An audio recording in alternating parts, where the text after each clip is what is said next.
¿Se oye bien? ¿Sí? Bueno, hermanos, buenos días. Les pido que me acompañen en oración.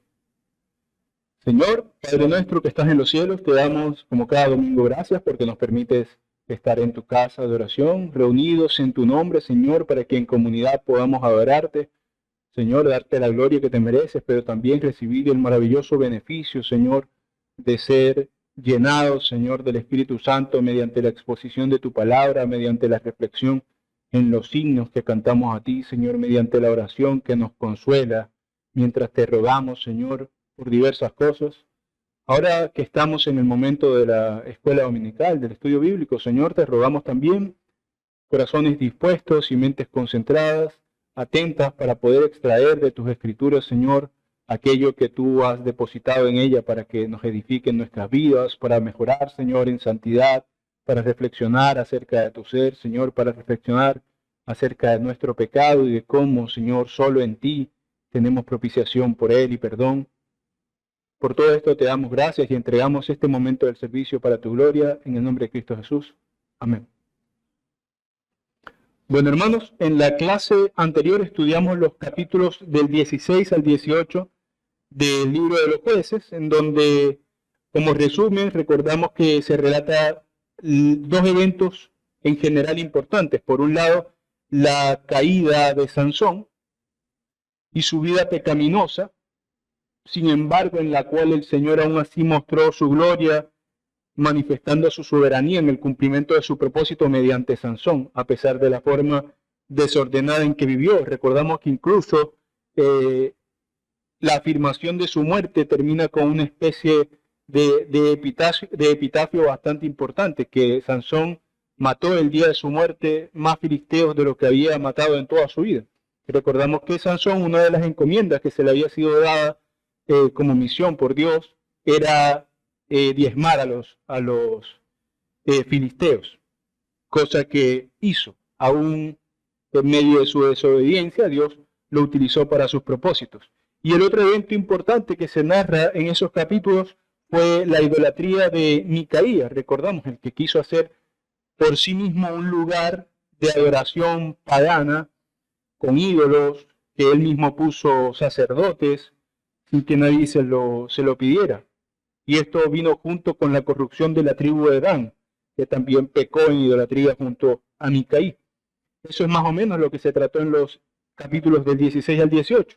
Y a través de todos estos relatos, no solo del 16 al 18, sino de todo el libro de los jueces, hemos observado cómo el pueblo de Israel se aleja progresivamente de Dios, adopta costumbres paganas, actúan según lo que les parece correcto a ellos y no según lo que ellos sabían que era la ley de Dios. Y aunque algunas veces el pueblo volvía, manifestaba cierto arrepentimiento, caminaba en obediencia, esta obediencia era superficial, caminaba en obediencia por algún tiempo, una obediencia interesada también, una obediencia que venía dada por tratar de evitar las desgracias que le ocasionaba el pecado. Era momentánea y volvían a la desobediencia. Hoy llegamos entonces al final de nuestra serie de estudios del libro de los jueces y nos encontramos en esta última parte con una de las secciones más oscuras, no solo del libro de los jueces, sino de todas las escrituras, en donde el autor termina el libro con una declaración triste, desalentadora, acerca de la situación espiritual del pueblo de Israel, similar a lo que se había dicho en el 17. El autor termina el libro recordando cómo el pueblo descarriado hacía cada uno lo que le parecía. Porque aunque el Señor trata a lo largo de todo el libro, y particularmente en estos capítulos que veremos hoy, trata con los males del pueblo, el autor sigue anotando que Israel estaba en desorden. Estaba en desorden porque no tenían una noción fuerte del sentido del deber. Ellos sabían, ellos habían sido expuestos a la ley y conocían la ley, pero no estaban comprometidos con ella. Y recordemos que en aquellos tiempos, y para hoy también, pero en menor medida, en aquellos tiempos aquello que nos acercaba, de alguna forma nos unía, les unía a ellos en una comunión santa con Dios, era la observancia de la ley. No permanecer en ella de forma perfecta, sino, como dirían los autores bíblicos, amar la ley de Dios, procurarla. Y ellos estaban totalmente alejados de esa manera de vivir. Y esto lo veremos en la sección de los capítulos 19 al 21, que es la última sección del libro, termina en el 21, donde se narran las terribles consecuencias de una nación que ha rechazado la ley de Dios, que se ha entregado a la idolatría y que se ha entregado al pecado en general. De modo que aparece en esta última sección abundancia de violencia, de injusticia, incluso de venganza, revelando en estos últimos capítulos así la necesidad desesperada que tenía Israel de ordenar su camino con la guía del Señor. Esta necesidad aflora en el capítulo con esta idea de que como no tenían rey, cada uno hacía lo que bien le parecía. Ahora, esta idea de que no tenían rey tiene una profundidad mayor que solo la necesidad de un rey en ese momento, como tendrían en el futuro con Saúl. Luego ahondaremos en esa necesidad de guía que ellos tenían. Veremos en general dos grandes temas en estos últimos capítulos. Por un lado, la degradación moral que se vivió en Israel, que hemos visto a lo largo de todo el libro, pero que particularmente en esta sección veremos de forma mucho más cruda. Y por otro lado, el juicio divino que viene como consecuencia de esa degradación moral de Israel. Como es costumbre en estos estudios introductorios, además de tener un panorama general del libro, reflexionaremos sobre cómo podemos edificarnos a través de estas historias de la miseria de nuestros hermanos del pasado. Ya veremos por qué me refiero de esta forma tan especialmente cruda a los eventos que pasan allí. Quienes lo hayan leído ya en sus casas sabrán por qué. Quienes hayan leído el libro de los jueces sabrán cuán pesado es de leer esta parte del libro. Pero veamos cómo nos podemos edificar de estas miserias de nuestros hermanos del pasado que nos sirven como ejemplo. Y no solo de esos pecados que nos sirven como advertencia, sino también de cómo conocer la forma en que Dios trata con el pecado, brindando siempre luz en medio de las tinieblas que nosotros tenemos en nuestros corazones.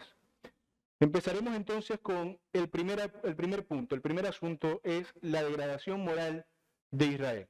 Para eso quiero leerles los primeros 5 versos del capítulo 19. Jueces 19, del 1 al 5, dice así. En aquellos días, y vemos esta insistencia en el libro, cuando no había rey en Israel, había un hombre de Leví que habitaba como forastero en la parte más remota de la región montañosa de Efraín. Este había tomado para sí como concubina a una mujer de Belén de Judá. Su concubina se enfadó con él y se fue de su lado para irse a la casa de su padre, a Belén de Judá. Y estuvo allá durante 4 meses. Su marido se levantó y la siguió para hablarle amorosamente y hacerla volver. Llevó consigo a un criado suyo y un par de asnos. Ella lo hizo entrar en la casa de su padre, y al verlo el padre de la joven salió a recibirlo gozoso. Su suegro, el padre de la joven, le insistió y se quedó con él 3 días, comiendo, bebiendo y alojándose allí. Y sucedió que al 4.º día, cuando se levantaron muy de mañana, el levita se dispuso a partir, a volver de su casa. Entonces, el libro de los jueces, vemos que tiene esta característica peculiar de proceder en toda su narración. Parece un conjunto de historias amalgamadas, unas que no parecen estar relacionadas mucho con la anterior, como una narración de eventos separados en periodos indefinidos de tiempo, y que aunque no parecen estar relacionadas entre sí, sin embargo, como hemos notado a lo largo del libro, hay una idea transversal en todo el libro: el pecado del pueblo y cómo Dios trata con ese pecado en el pueblo, ya sea castigando, ya sea redimiendo. Pero esos son los 2 elementos repetitivos en el libro. Entonces este capítulo empieza de esa forma característica. Ya después de hablar de lo de Dan, de lo de Micaía y todo eso, de Sansón, pasa a una historia nueva. Y todas estas historias que narra el libro están allí dispuestas, entre muchas historias que existen a lo largo de toda la historia de Israel. Seguramente hubo más cosas que narrar, pero están allí dispuestas porque cada una nos muestra algo particular de la situación de Israel y de la necesidad que tenían de Dios. Vemos esta como una historia más que parece en principio narrar algunas virtudes. Particularmente vemos acá la virtud de la hospitalidad y del amor, que se evidencian en el caso del suegro, recibiendo a este hombre tan alegremente. El padre de la llamada concubina recibe al levita, y el levita que recibe la hospitalidad de su suegro parece también un hombre virtuoso, que va a buscar a su esposa que lo había dejado hace ya 4 meses, cuando se alejó de él, y además este hombre va a hablarle amorosamente, dice el libro. Quiere convencerla de que vuelva junto a él, a su casa. Entonces parece un hombre amoroso. Vemos estas dos virtudes, de la hospitalidad de su suegro y el amor del levita que muestra al ir a buscarla. Pero como dije, esta sección no ilustra virtudes, ilustra la decadencia moral de Israel. Y precisamente porque se muestra con crudeza cómo estas acciones que son bellas, que son buenas, el ser hospitalario, cualquier sociedad debería aspirar a ello, a ayudar al que necesita, a recibir amorosamente, a ser buenos anfitriones de quienes buscan el cobijo de nuestra casa. Al ver el amor también, todas estas cosas que son virtuosas, vemos como en un mundo sin Dios, como esta gente vivía, porque no debemos confundirnos. Ellos eran el pueblo de Dios por comisión, por haber sido apartados, pero ellos no estaban con Dios en este momento. El pueblo de Israel estaba totalmente degenerado en este momento, y aún estas cosas degeneraban en pecado. La historia parece que transcurre con normalidad, y el suegro no quería que su yerno se fuera, porque, bueno, es muy hospitalario, no quiere tenerlo ahí, recibirlo todo el tiempo que sea.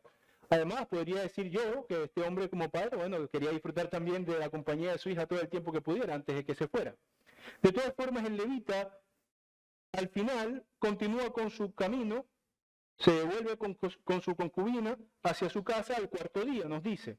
Ahora, no queda claro por qué él tomó una decisión tan imprudente, no tanto de irse, sino del momento en que se iba, porque el suegro le comenta que no se fuera todavía porque iba a ser tarde ya, y bueno, en esa época no era muy seguro viajar de noche.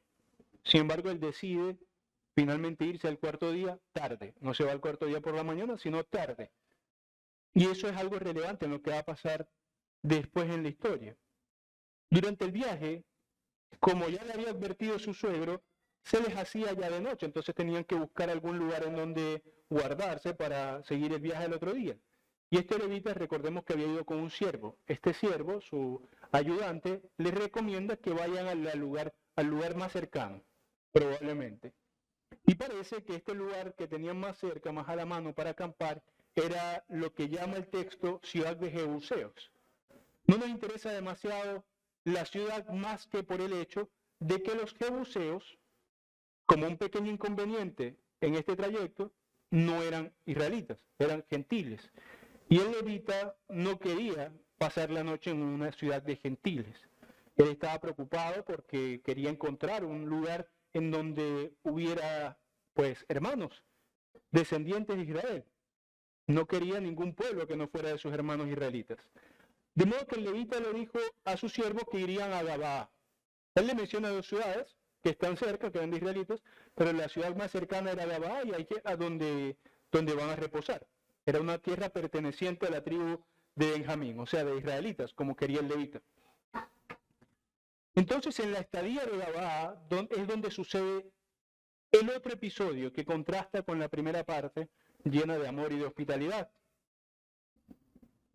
Ahora veremos también, por un lado, esta degeneración, ya no la hospitalidad bien vista como la que le dio su suegro, sino la degeneración de la hospitalidad. Y ya no veremos el amor que parecía tenerle a su esposa, sino la maldad de este levita. Esto lo veremos en el capítulo 19, los versos del 16 al 21. Jueces 19, del 16 al 21. Y luego el desenlace de la historia un poco más adelante. Primero estos versos. Pero he aquí que al atardecer un anciano volvía de trabajar en el campo. Él ya estaba en Gabaa, estaba en la calle, no llegó a la ciudad, pero estaba en la calle, no tenía dónde quedarse. Este hombre era de la región montañosa de Efraín y habitaba como forastero en Gabaa, pues los habitantes de aquel lugar eran de los hijos de Benjamín. Alzando los ojos, vio a aquel viajero en la plaza de la ciudad, y el anciano le preguntó, o sea, vio al levita, y el anciano le preguntó, ¿a dónde vas y de dónde vienes? El levita le respondió, pasamos de Belén de Judá hasta las partes más remotas de la región montañosa de Efraín, de donde soy. fui hasta Belén de Judá y voy a mi casa, pero no hay quien me reciba en su casa. No obstante, nosotros tenemos paja y forraje para nuestros asnos, y también tenemos pan y vino para mí, para tu sierva y para el criado que está con tus siervos. No nos falta nada. El anciano dijo, la paz sea contigo. Lo que te falte quede todo a mi cargo, pero no pases la noche en la plaza. Los hizo entrar a su casa y dio forraje a los asnos, y ellos se lavaron los pies, comieron y bebieron. Bueno, aquí sin duda vemos una escena que parece también loable. El levita, que necesita hospitalidad, aún así no quiere ser demasiado bravoso a su anfitrión. Le dice, sí, estoy aquí necesitando que alguien me dé hospedaje, pero no te preocupes, yo tengo alimento para mis animales, tengo agua, tengo alimento para mis criados, incluso tengo para los tuyos también. Solamente dame un lugar donde pasar la noche y ya. El anciano, que lo quiere recibir, que es un gran anfitrión, le dice que aún si no tuviera nada, él se lo daría. O sea, lo que te falte, que quede a mi cargo. Incluso dice que él le da el forraje, el forraje a sus burros, a sus asnos. O sea, no necesita de la comida que ya el levita traía, sino que es tan buen anfitrión, es un hombre tan desprendido, es un hombre tan virtuoso, según lo que parece hasta ahora, que le dice, por favor, no te quedes en la calle. O sea, me dolería a mí mucho que te quedes en la calle. Yo quiero hacerte el bien de la hospitalidad.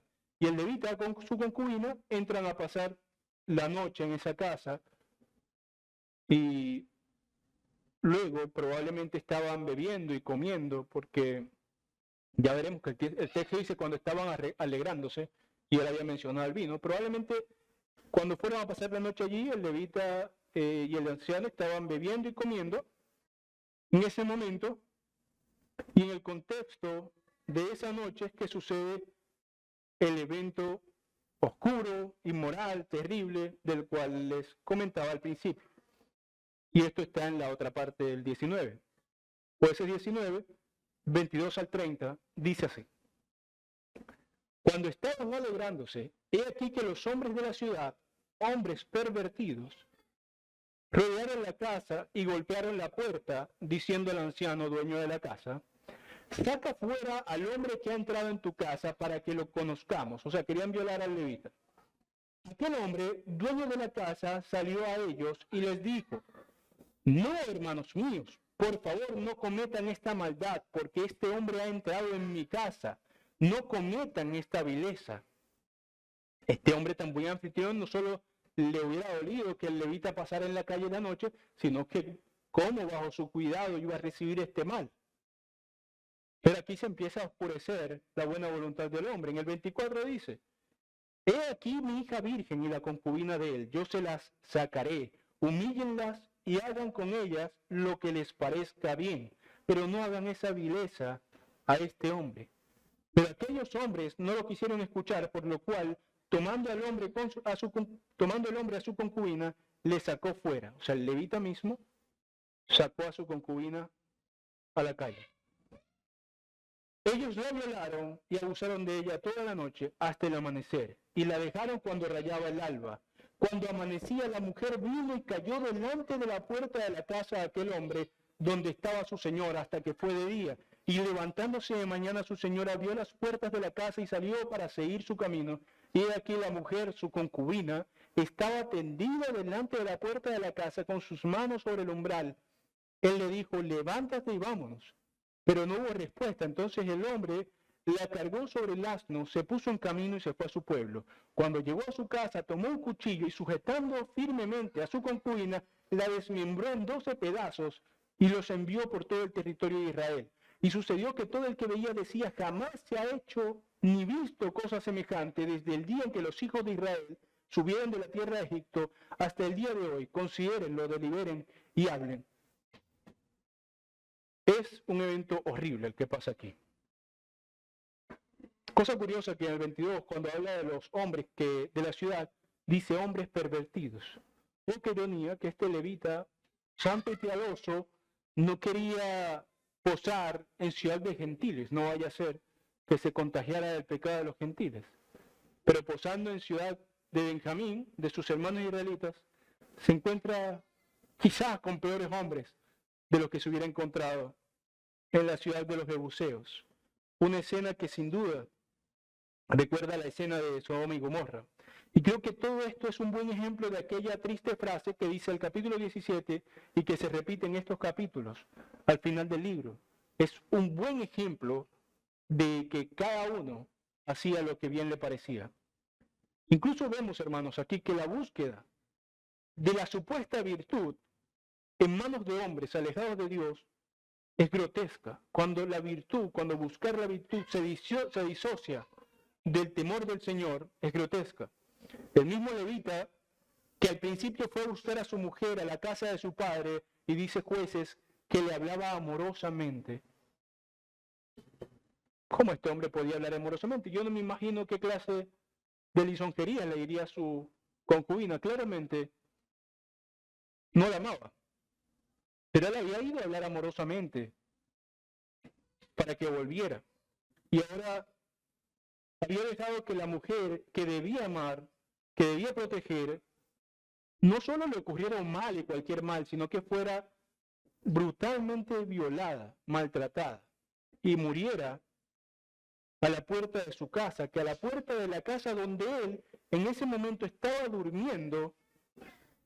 Y no me imagino yo qué persona que ame a otra puede dormir, porque durmió en la noche, mientras sabía que su mujer estaba siendo violada afuera.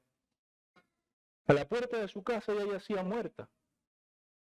Y en la mañana, aún así, para darle mayor miseria a la actitud de este hombre, el hombre dice: levántate, vámonos, al cadáver de su esposa. Este hombre, como dije, no quería posar en territorio gentil, pero posando en territorio israelita sucedió esto, y no solo sucedió, sino que él no hizo, él levita. Esto es importante en la historia, no, él levita. No es porque haya hombres menos pecadores que otros, pero es interesante cómo este hombre levita, o sea, comisionado étnicamente para el servicio de la casa del Señor, estaba tan adormecido, estaba tan podrido, que este levita le entregó a los violadores a su mujer. Este hombre le importaba más la apariencia externa que cualquier otra cosa. Ahora, su hospedador también actuó miserablemente, porque con esa terrible noción, equivocada noción de ser un hombre hospitalario, y bueno, como él le ofreció al ojo al levita, los demás pues eran simplemente gente que estaba con el levita, él se atreve a ofrecer no solo a la esposa de otro, sino también a su propia hija, para no quedar mal como anfitrión. No, eso no es virtuoso. No estaba haciendo bien. No estaba haciéndole un bien a nadie allí. Era malvado, pero recordemos cuál es la frase que nos expresa la condición de Israel. Él estaba siendo malvado, creyendo que hacía un bien. ¿Por qué? Porque cada cual hacía lo que bien le parecía. Esta es la consecuencia de un mundo que no tiene una noción de un bien objetivo, que no tiene una noción de un deber ser objetivo. Incluso en este mundo degenerado lo vemos. Tantas cosas se quieren normalizar, por ejemplo, la pedofilia, cosas horribles que se quieren normalizar hoy, es porque ciertamente si cada quien tiene en su mente lo que mejor le parece, si el mundo, si nosotros no nos regimos por alguna noción objetiva, invariable, clara, de lo que es el bien, sino que cada quien da rienda suelta a sus pasiones y a su mente, estas son las consecuencias degeneradas de la maldad. Este hombre no estaba siendo bueno, no estaba siendo un buen anfitrión. Y lo que hacía para supuestamente ser bueno era terrible. Todos allí, todos, el levita, los violadores, el anfitrión, estaban en la peor de las decadencias morales que uno puede imaginarse. Y aún así nos cuenta el relato que el levita, después de cínicamente decirle a su esposa muerta: levántate, vamos, siguió su camino, montó el cadáver en el asno, siguió su camino, y luego, cuando llega a su morada, desmembró el cuerpo muerto de su esposa en 12 pedazos, en una acción macabra de falsa indignación,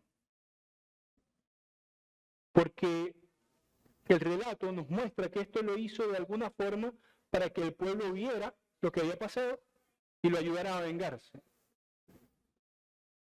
Ahora, tampoco yo me imagino que bajo ningún criterio una persona que ame y haya permitido estas cosas y luego pueda ser capaz de, ante el cadáver muerto de su esposa, partirlo en pedazos, como si fuera un animal para comer,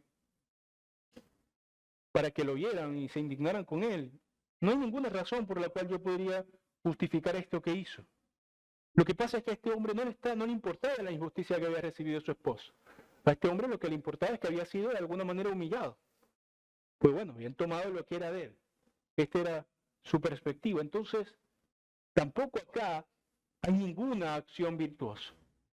El hombre no fue que cuando llegó a su casa se llenó de celo por la justicia, no. Este hombre malvado lo que quería era venganza, no por la pobre mujer que había muerto, porque no la pudo proteger, porque él la entregó incluso, sino que quería venganza por su orgullo, por su honor. Nadie podría pensar que este hombre actuó santamente, porque ningún amante esposo haría semejante barbaridad con el cuerpo muerto de su esposa. Ahora vemos acá, hermanos, que las leyes, los cuerpos armados, por ejemplo, en nuestras sociedades, hacen que las sociedades se limiten. Incluso nosotros podemos ver que en lugares, a unas pocas búsquedas en internet, que en lugares menos civilizados, por muy relativamente avanzados que estén en otras áreas, como la India, como Camboya, las violaciones, siendo que en todas partes violan, las violaciones son una cuestión de cada día. Doy el ejemplo de las violaciones porque es bastante relacionado con el relato. A lo que me refiero es que donde no opera el brazo castigador de algo, como diría Pablo, donde no se ejerce el poder del miedo que brinda la espada, el hombre hace cualquier cantidad de barbaridad. ¿Y qué quiero señalar con esto? Que este crudo relato no es un recordatorio de cuán mal estaba ese pueblo en particular, no. Es un recordatorio de cuán mal está en su corazón la humanidad sin Dios. Porque que no veamos estas atrocidades día a día no obedece a que el hombre haya perfeccionado la bondad de su corazón, sino a que, como dice Pablo, tienen el miedo de la espada. A que, bueno, nuestras sociedades se han vuelto más eficientes en castigar el mal, en ejercer cierta autoridad para que se permanezca el orden. Pero el corazón del hombre sigue siendo el mismo que cuando está lejos de Dios comete las cuestiones, las acciones más terribles que uno se puede imaginar. Por supuesto que gracias a Dios no todos descendemos, por muy malo que seamos, no todos descendemos a la misma profundidad de mal y abominación a la que descendieron estos hombres. No todos los hombres, por malos que son, hacen tantos males como lo de este relato, pero lo sigue habiendo. Y la razón, la causa principal sigue habitando en cualquiera, indiferentemente de la profundidad del mal que haga, que es el pecado, es el estar alejados de Dios, lo que ocasiona esto. Y claramente, como vemos en el relato, estar con Dios no tiene nada que ver con apariencias externas, porque esto pasó en un pueblo de la tribu de Benjamín, que estaban con Dios, según sus tradiciones, sus ancestros, según su etnia, estaban con el verdadero Dios. Los jebuseos estaban con dioses paganos, ¿no? Con nadie. Pero ellos, aparentemente, externamente, este levita, aquel anciano hospedador, los violadores, estaban con Dios. Pero realmente no eran hombres del Señor. Entonces, eso es una alerta para nosotros. Que la santidad en el ser humano no es algo que le aparece de sí mismo. Es algo que se tiene del Señor. Y que sin Él, no importa el conocimiento que uno tenga, porque estos hombres seguro lo tenían. Sin Dios, sin el freno moral que significa temer a Dios, el hombre puede descender a hacer toda cantidad de cosas. Y eso nos debe hacer sentir el peso de la degradación moral humana cuando se aleja del camino del Señor. Ahí está la insistencia del libro. Cada uno hacía lo que bien le parecía. Eran una especie de Sodoma y Gomorra, porque los sodomitas, los gomorritas, no eran peores que los israelitas por ser sodomitas y gomorritas, sino porque no tenían a Dios. Los israelitas tampoco eran santos por no ser gentiles, sino porque Dios los había separado para ellos.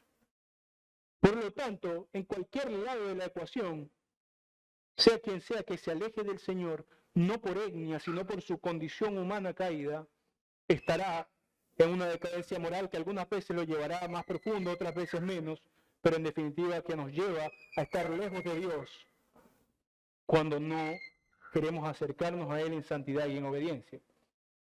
Pero el relato continúa en el capítulo 20. Veamos el siguiente aspecto, que viene a ser el juicio divino que trae estas acciones por parte del Señor.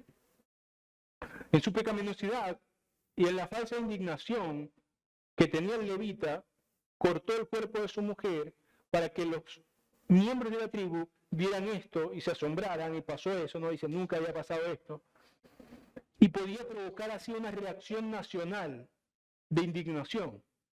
Y esto ocasionó eso que él esperaba y se convocó una asamblea para hablar del asunto.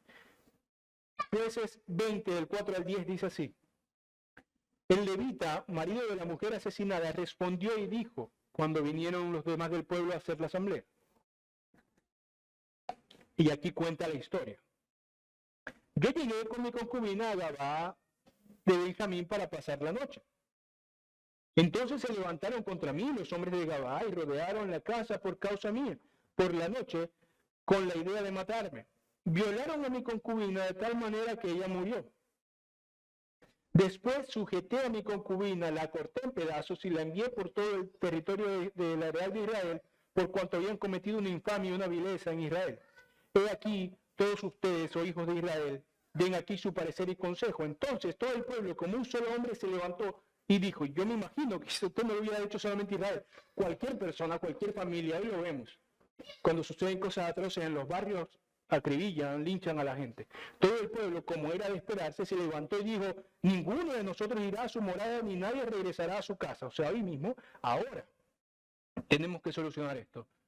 Dice el 9, y ahora esto es lo que haremos a Gabaa. Subiremos por sorteo, o sea, veremos por suerte quién irá contra Gabaa. De todas las tribus de Israel tomaremos 10 hombres de cada 100 y 100 de cada 1000 y 1000 de cada 10.000 que lleven provisiones al pueblo para que yendo a Gabaa de Benjamín le hagan conforme a toda la vileza que ha cometido con Israel. Fue tanta la indignación, porque obviamente el relato era terrible, que dijeron, bueno, vamos a acabar con esta gente de Gabaa. ¿Quién sabe si este pueblo, cuando escuchó estas palabras, sabía tan detalladamente como nosotros sí sabemos por la lectura lo que había pasado allá? Lo sabemos ahora porque quedó consignado. Ellos en ese momento escucharon lo que el levita les dijo. Pero si se dan cuenta, hermanos, la descripción que da el levita de los eventos es por lo menos engañosa. Porque pareciera que este pobre hombre no puede hacer más nada. Esta gente llegó, se llevó a su esposa, la violó y la mató. Pero no fue así. Vimos cómo fue. Él debió decir más bien, mientras mi esposa era totalmente violada, yo estaba dormido tranquilamente dentro de la casa de mi hospedador. Y a lo mejor la reacción, quizás hubieran castigado a la tribu de Benjamín, pero hubieran matado también a él. No lo sé, quizás me equivoco. Igual el pueblo estaba también degradado, igual que él. Pero lo cierto es que este hombre no dijo las cosas completamente como eran, porque como eran más terribles, no solo por la tragedia que vivió esta mujer por mano de sus violadores, sino por la tragedia que vivió por mano de su propio esposo. No podemos sino nomás imaginarnos qué pensó ella cuando este tipo la sacó de su casa, cuando no fue a buscarla, cuando ni siquiera durante todo el tiempo de la noche sintió algún atisbo de arrepentimiento y desesperado la buscara. No pasó nada de eso. Como dije, su indignación era por su honor, no por su concubina. Y esto desató una guerra contra Gabaa porque los habitantes de la ciudad de Gabaa no quisieron entregar a los violadores. Ahora, nadie de la tribu de Benjamín quiso entregar a los violadores. Y así vemos cómo este problema moral estaba generalizado. No solo estos hombres hicieron el mal, sino que su pueblo, su tribu, no los entregó sabiendo la atrocidad que habían hecho. Encubrían su pecado. Estaban totalmente de espaldas al Señor. De modo que en medio de estos hombres malvados, a pesar de todo, Dios llegó a hacer justicia sobre este asunto. Porque en esta batalla se puso del lado del resto de las tribus. Porque era necesario que castigaran lo que había hecho la tribu de Benjamín. Lo que habían hecho estos hombres, que en principio fueron a buscar esos hombres. Pero vemos cómo el pecado individual de unos cuantos va a maldición colectiva porque los hombres, los líderes de esa ciudad, no consintieron en castigar el pecado, sino que lo encubrieron. Y por culpa de esos líderes morirían mujeres, niños, moriría toda clase de gente, porque quienes tenían que liderarlo, diría el lenguaje profético, sus atalayas, que tenían que estar diciendo el estado deplorable en el que estaban y que tenían que volverse de sus malos caminos, no solo no lo hicieron, sino que protegían a los malvados. Ahora, también debemos ver que esta batalla no fue como otras asombrosas batallas de Israel, en donde Dios con unos pocos les daba victorias asombrosas, arrasadoras, sino que ambos grupos estaban en pecado, así que ambos grupos, en la medida de cada uno, necesitaban también ser castigados. El resto de Israel que se enfrentó contra Benjamín sufrió muertes. Vemos que hay 3 momentos de batalla, la batalla de 3 días. La primera batalla, que va el pueblo, que va todas las tribus contra la tribu de Benjamín, pierde, mueren miles de hombres. Lloraron, según dice el texto, y lloraron. Oraron también al Señor, le consultaron qué hacemos. Y el Señor les dijo, vuelvan ahí. Y en la segunda batalla, en el segundo día, también murieron miles. Seguía ganando Benjamín. Y lloraron, y ayunaron, y decían, Señor, seguiremos en guerra contra nuestros hermanos. Y el Señor les dijo, vuelvan a ir. Y en la tercera batalla ya venció el resto del pueblo de Israel a la tribu de Benjamín, pero más exactamente dice el texto en el 20:35, el Señor derrotó a Benjamín ante Israel. No fue el pueblo. Y queda claro en el texto que aquí no había justo de ningún lado. Ambos grupos estaban podridos y ambos fueron castigados. El Señor les dijo, bueno, yo voy con ustedes, pero permitió primero que mataran a miles de los guerreros israelitas, que supuestamente eran los castigadores, porque en realidad no eran los buenos, eran el instrumento de Dios para castigar a Benjamín, pero no eran buenos. Estaban también en la terrible consecuencia de su pecado. ¿Por qué no castigaron al levita? ¿Por qué esta gente que iba contra Benjamín no hicieron nada contra el levita? Eso no lo dice el texto, no lo sabemos. Pero yo intuyo que es por esa corrupción moral en la que vivían, porque estaban preocupados por su honor y no por lo que había acontecido tan terrible con esta mujer, que mejor se hubiera quedado en la casa de su padre. En retrospectiva, viendo cuán miserable era este hombre, tiene sentido por qué la mujer no quería vivir con él. No podemos sino imaginarnos por qué lo habrá dejado. No la amaba. No me imagino en esta relación un amor como el que menciona Pablo en Efesios 5, de que marido, amad a vuestras mujeres como Cristo amó a la iglesia. Era un perverso y el pueblo en donde vivía también era perverso. Y el pueblo de donde salieron los violadores también era perverso. Y el pueblo que quiso tapar el pecado de los violadores también era perverso. El pueblo de Israel todo estaba pervertido. Cuando el pueblo de Israel, el resto de la tribu, venció a Benjamín, dice que mataron a los guerreros, mataron a los animales. Más adelante en el relato sabremos que mataron a todas las mujeres de la tribu de Benjamín. mataron a una concubina acá, entonces ellos destruyeron a todas las mujeres. Era una especie de sentencia de muerte a la tribu, porque no podrían reproducirse. Claramente ellos no podían reproducirse con gentiles, ¿no? Y ahora no tenían mujeres en su pueblo para reproducirse. Acabaron prácticamente la esperanza de permanencia de la tribu. Y esto fue, como dije, no porque el resto de Israel fuera más santo, sino porque simplemente Dios quiso usarlos para humillar a Benjamín por ser encubridores del pecado. Y esto es alerta para nosotros, hermanos. No debemos cuidarnos no solamente de practicar, de pecar, sino que debemos cuidarnos de ser encubridores del pecado, ya sea nuestro o ajeno. El famoso Salmo dice eso, ¿no? Mientras callé, envejecieron mis huesos en mi gemir todo el día. Esta es una cosa hermosa del pecado y nuestra relación con Dios. El pecado no evita que yo tenga una relación profunda con Dios, porque Dios es un Dios misericordioso y perdonador. No es lo que he hecho lo que lo evita, es cómo permanezco de espalda a esa realidad pecaminosa lo que evita que yo tenga una relación profunda y digna y amorosa con Dios.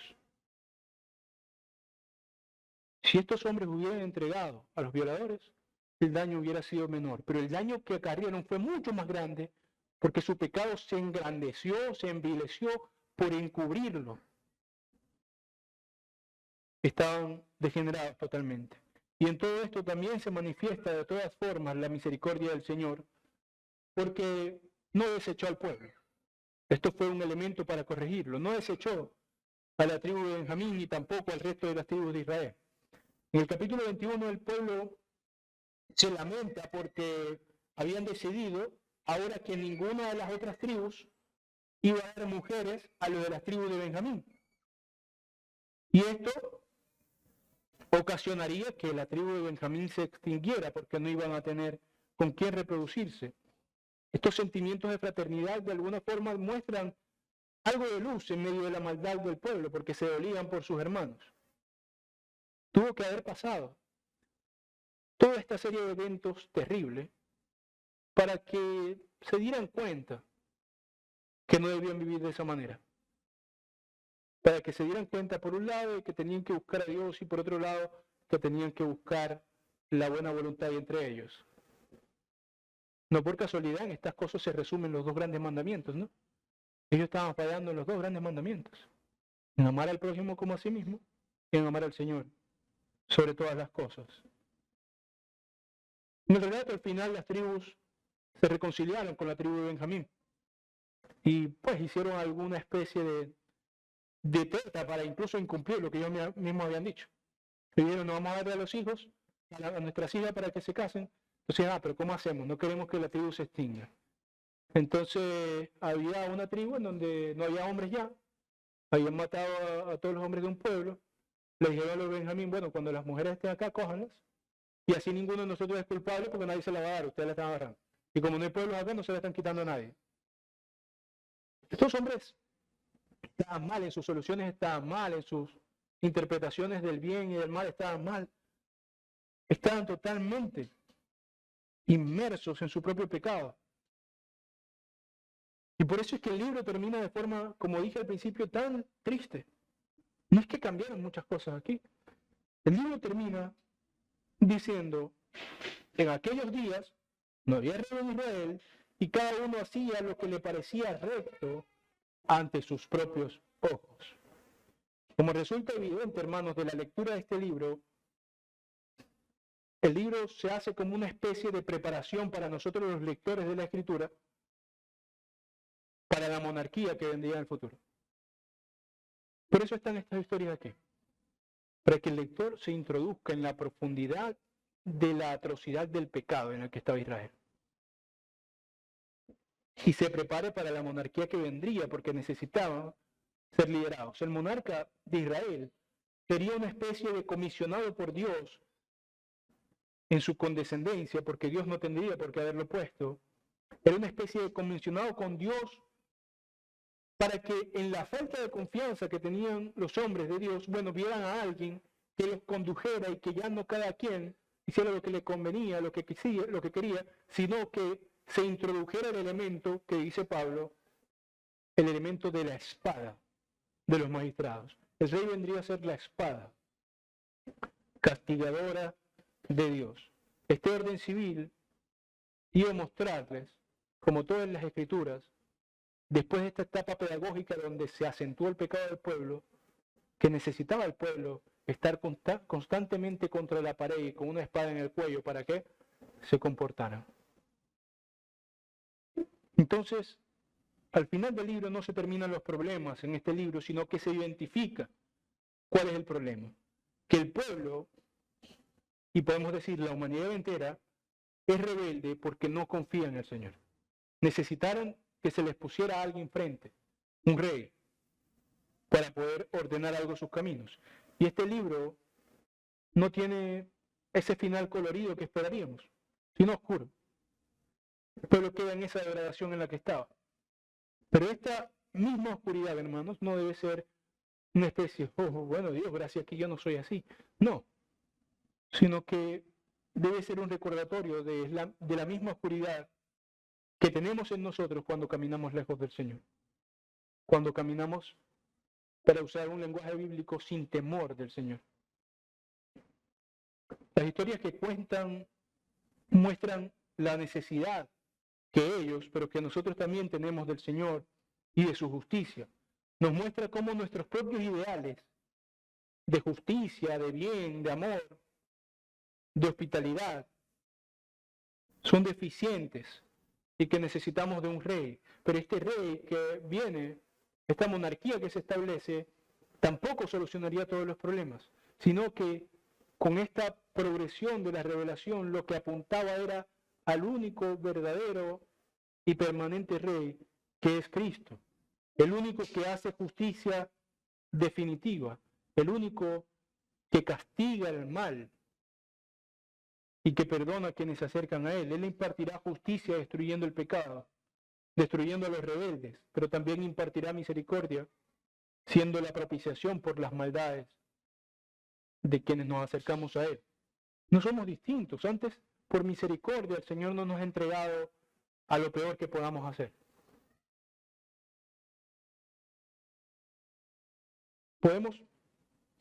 Somos capaces de hacer mucho más mal del que nos imaginamos. Solamente hace falta que tengamos el poder suficiente, el dinero suficiente o la situación necesaria y podremos darnos cuenta de cuán malos podemos llegar a ser. No somos distintos de estos hombres. Y por eso, más aún, sabiendo eso, debemos acercarnos más suplicantes al Señor para que nos guarde de caer en esta vorágine, en esta terrible situación de pecado y de decadencia moral en la que ellos cayeron. No deberíamos esperar a sentir los horribles efectos morales o sociales de todo tipo de pecado para darnos cuenta de esta necesidad, para darnos cuenta de que necesitamos que se nos haga justicia cuando hemos recibido mal. Sabemos que el Señor, de Él es la venganza y Él nos hará justicia, pero también que necesitamos que se nos haga misericordia. Y el libro de los jueces es el ejemplo perfecto de eso, de cómo, y es así como vive este mundo, por cierto, de cómo cuando el hombre vive según lo que a cada quien le parece, no tiene sino desgracia, maldad, decadencia moral, destrucción, y finalmente para quienes no se arrepientan y no crean en Cristo, castigo y muerte. Porque la única salvación que tenemos, la única salvación no solamente de la degradación moral tan terrible que vimos en el ejemplo del libro de los jueces, sino la única salvación también del castigo de nuestras almas, es Cristo Jesús y nadie más. Oremos, hermanos, y si hay preguntas o aportes después de la oración. Señor y Padre Celestial, te damos infinitas gracias porque permites que a través de estas historias que ciertamente nos erizan los vellos, Señor, podamos reflexionar, podamos aterrarnos, Señor, por medio del terror darnos cuenta de la profundidad del pozo en el que estamos sin ti, Señor, y de la necesidad que tenemos de ser levantados, limpiados y salvados, Señor. no permitas que estas cosas que leemos las veamos a la ligera, sino que sintamos la contrición por nuestro pecado, Señor, porque no somos distintos. Nos ha guardado de caer tan terriblemente en el pecado, pero eso también es misericordia tuya, Señor. Te rogamos que nos sigas guardando del pecado, que nos ayudes a mortificarlo, Señor, que nos ayudes a caminar en santidad, que nos des de tu misericordia cada día, y que nosotros también podamos dar de tu misericordia al mundo, para que se vuelva de su pecado, Señor, en arrepentimiento y fe, se acerquen a ti y sean salvados. En el nombre de Cristo Jesús oramos. Amén. ¿Preguntas o aportes, hermano?